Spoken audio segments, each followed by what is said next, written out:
एक सवाल है, अगर आप 60 साल के हो या फिर आपके माँ बाप 60 साल के ऊपर हैं तो उस पॉइंट पे आपको एक इनकम चाहिए होती है ताकि आपके हाथों में पैसा थोड़ा बहुत आता रहे। और अगर आप रिटायर हुए हैं तो उस वक्त जो आपको पैसा मिलता है वो पैसा आपको ऐसी जगह इन्वेस्ट करना चाहिए जहाँ पर आपको क्वार्टरली आपके हाथों में कुछ पैसा आ सके। क्या कोई ऐसी स्कीम है जो उनको हर महीने एक फिक्स इनकम दे सके और रिटायरमेंट पे उन्हें जो पैसा मिला है वो अच्छा खासी इन्वेस्ट भी हो सके, बिना स्टॉक मार्केट टेंशन के और बिना किसी रिस्क के। काश भाई एफडी चल तो रही है, फिर ये कौन सी स्पेशल स्कीम है? आज हम बात करेंगे SCSS यानी कि सीनियर सिटीजन सेविंग स्कीम के बारे में। SCSS senior citizen saving scheme government of India की एक ऐसी स्कीम है जो बनी है स्पेशली 60 से ऊपर उम्र वालों के लिए। यानी कि अगर आपकी उम्र 60 से ऊपर है या फिर अगर आपके जो माँ बाप हैं वो रिटायर हो चुके हैं और उनकी उम्र 60 से ऊपर है तो ये स्कीम उनके लिए है। इस स्कीम के तहत आपको ग्रांटेड रिटर्न्स मिलते हैं, गवर्नमेंट की सेफ्टी मिलती है और हर क्वार्टरली आपको एक अमाउंट मिलता है जिसे हम इंटरेस्ट कहते हैं। और इसकी सबसे खास बात यह है कि ये एफडी से ज़्यादा इंटरेस्ट देता है। अच्छा, यानी कि ये एफडी का अपडेटेड वर्जन है? हाँ सूरज, पर ये सिर्फ सीनियर सिटीजन्स के लिए है।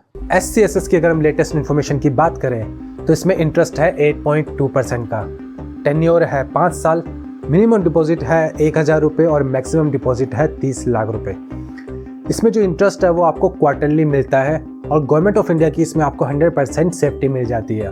8.2%, वाओ, ये तो एफडी से भी ज़्यादा है। इसलिए सूरज 60 साल से ऊपर वाले लोग ही इसे करा सकते हैं। अच्छा, कौन कौन ये अकाउंट खुलवा सकता है? देखो, जो 60 साल से ऊपर हैं वही अपना ये अकाउंट खुलवा सकते हैं, पहली चीज़। दूसरी चीज़, जिन्होंने वॉलंटरी रिटायरमेंट ली है वो अपना ये अकाउंट खुलवा सकते हैं। जॉइंट अकाउंट इसमें खुलवाया जा सकता है हस्बैंड वाइफ का। तो मान लो आकाश भाई, अगर किसी की उम्र 60 साल के लिए 1 महीना कम है तो वो भी अपना अकाउंट नहीं खुलवा सकता? सूरज, रूल बिल्कुल क्लियर है। अगर आप 60 साल के हो तो आप इसके लिए एलिजिबल हो जाते हो। देखिए, सीनियर सिटीजन सेविंग स्कीम जो है उसका सबसे बड़ा बेनिफिट है उसका क्वार्टरली इनकम पे आउट। आपको इंटरेस्ट हर क्वार्टरली मिलता है। चलिए एक उदाहरण से समझते हैं। मान लीजिए आप 60 साल के हो चुके हो और आप एक रिटायरमेंट और आपकी रिटायरमेंट भी हो चुकी है तो आपको एक लमसम अमाउंट मिला है और वो लमसम अमाउंट आप अपना सीनियर सिटीजन स्कीम में डालते हो। लगभग 30 लाख रुपए आप सीनियर सिटीजन स्कीम में डालते हो तो उसमें इंटरेस्ट मिलेगा 8.2% का, यानी कि आपको साल का जो इंटरेस्ट है वो मिलेगा 2,40,000। और अगर हम क्वार्टरली बात करें, जो आपको क्वार्टरली पैसा आपके हाथ में मिलेगा वो होगा लगभग 61,500 रुपये। तो आपके हाथ में हर महीने लगभग 20,000 रुपये आपको मिलेगा। अच्छा जी, यानी कि हर 3 महीने में इंटरेस्ट अकाउंट में? ये तो अच्छी बात है। हाँ सूरज, बिल्कुल फिक्स, प्रिडिक्टेबल और सेफ। आपके जितने भी महीने के खर्चे हैं वो सारे यहीं से निकल जाएंगे। फिर भी अगर थोड़े बहुत पैसे बच जाते हैं तो आप अपनी आरडी खुलवा सकते हो तो आपको इंटरेस्ट पे इंटरेस्ट मिल जाएगा।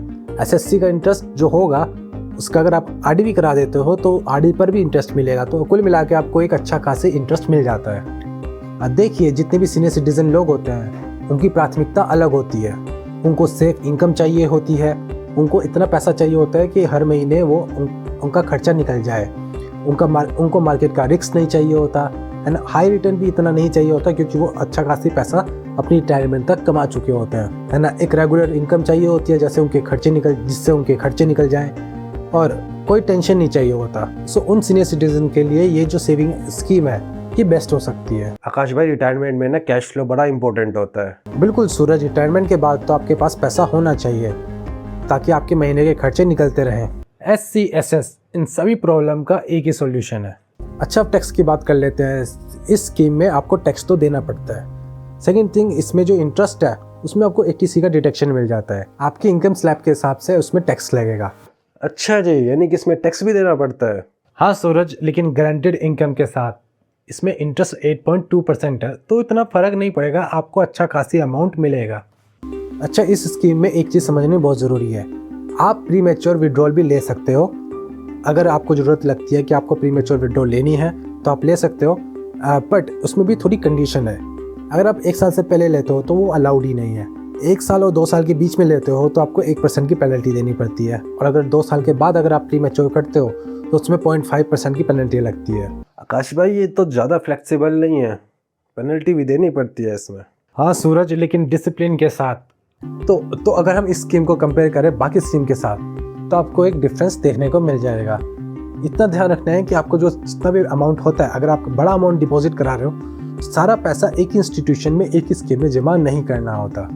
आपको अपना पैसों को डिस्ट्रीब्यूट करना होता है। वो अगली वीडियो में बताऊंगा, जब आप पोर्टफोलियो बनाओगे अपना, तब आपको कैसे अपना पोर्टफोलियो मैनेज करना है। लेकिन सबसे इंटरेस्टिंग बात है, जब भी आप कोई भी स्कीम में पैसा डाल रहे हो तो सारा अमाउंट, आपका सारा सेविंग का अमाउंट उसमें नहीं डालना होता, उसको इक्वली डिस्ट्रीब्यूट करना होता है कि कहाँ पर कितना डालना है। हाँ, हर एक स्कीम के अपने प्लस भी होते हैं, माइनस भी होते हैं, कुछ अच्छी चीज़ें होती हैं, कुछ उसमें रिस्ट्रिक्शंस होती हैं। तो उनमें पैसा इक्वली डिस्ट्रीब्यूट आइडियली आप कर सकते हो, है ना, कि आपको कहाँ पर कितना पैसा इन्वेस्ट करना है उसका एक पोर्टफोलियो बना सकते हो। सारा पैसा अगर एक ही जगह इन्वेस्ट करोगे, आपकी जो लिक्विडिटी है वो पैसों की नहीं रह जाती। आकाश भाई रिटायरमेंट में ना पीस प्राइसलेस होता है, शांति से टेंशन फ्री पैसा चाहिए होता है। कि सीनियर सिटीजन सेविंग स्कीम को अगर हम कंपेयर करें बाकी स्कीम के साथ तो आपको एक डिफरेंस देखने को मिल जाएगा। अगर आप MIS कराते हो तो वहाँ पर आपको 7.5% का इंटरेस्ट मिलता है। अगर आप अपनी FD करवाते हो तो वहाँ पर आपको 6.9 से लेकर 7.5 तक का इंटरेस्ट मिलता है। सो मेरे एक दोस्त है जिनके पिताजी अभी रिसेंटली टीचर रिटायर हुए हैं। उनको अपना EPF का पैसा मिला और उन्होंने अपना कुछ पैसा इस स्कीम में डाल दिया।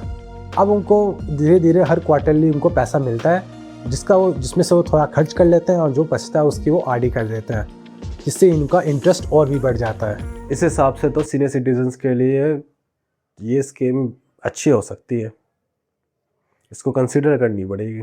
SCSS सिविक स्कीम नहीं है, ये गवर्नमेंट बैक्ड एक ऐसी स्कीम है जो कि सीनियर सिटीजन के लिए बेस्ट है। जब आप सीनियर सिटीजन बनते हो, जब आप 60+ होते हो, तो उस वक्त आपको कोई मार्केट टेंशन नहीं चाहिए होता, कोई रिस्क नहीं चाहिए होता। एक ऐसी इनकम चाहिए होती है जो हर महीने आपके हाथों में आती रहे, और यहाँ पर आपको क्वार्टरली पैसा मिलता है। तो SCSS senior citizen saving scheme ये उन लोगों के लिए बेस्ट है जो 60 साल से ऊपर है, पहली चीज़। दूसरी चीज़, अगर आप बिल्कुल भी रिस्क नहीं लेना चाहते, क्योंकि इसका मार्केट से कोई लेना देना नहीं है, गवर्नमेंट ऑफ इंडिया की इसमें आपको गारंटी मिलती है, तो आपका पैसा कहीं नहीं जाता। तीसरी चीज़, आपको एक फिक्स इनकम मिल जाती है, हर क्वार्टरली आपको एक फिक्स इनकम मिल जाती है। तो ये स्कीम आप कंसिडर कर सकते हो अपने लिए अगर आप 60 साल से ऊपर हो, और अपने पेरेंट्स के लिए अगर आपके पेरेंट्स 60 साल से ऊपर हो चुके हैं। काश भाई पेरेंट्स के साथ ये स्कीम तो शेयर करनी चाहिए, ताकि उन्हें भी पता चले कि एक ऐसी भी स्कीम है। ये थी SCSS senior citizen saving scheme. इसी के साथ पोस्ट ऑफिस की हमने जो मोस्टली स्कीम्स होती हैं वो सब डिस्कस कर ली है। अब बची है PLI, और PLI के बाद हम चलेंगे टूवर्ड्स मार्केट। तो चलिए, उम्मीद करता हूँ आपको हमारी ये वीडियो पसंद ज़रूर आई होगी। अगर आपको वीडियो में कुछ इन्फॉर्मेशन मिली है अच्छी, तो वीडियो को ज़रूर लाइक कीजिएगा, चैनल को सब्सक्राइब जरूर कीजिएगा। अभी बहुत इनिशियल लेवल पे है, तो we need your support so that we can do better research, हम अच्छे से अच्छे और रिसर्च कर पाएँ और इस तरह की स्कीम आप तक लेकर आ पाएँ। उम्मीद करते हैं आपने सब्सक्राइब कर लिया होगा। तो चलिए मिलते हैं फिर एक नए टॉपिक के साथ अगले संडे। तब तक keep exploring, keep saving and keep investing.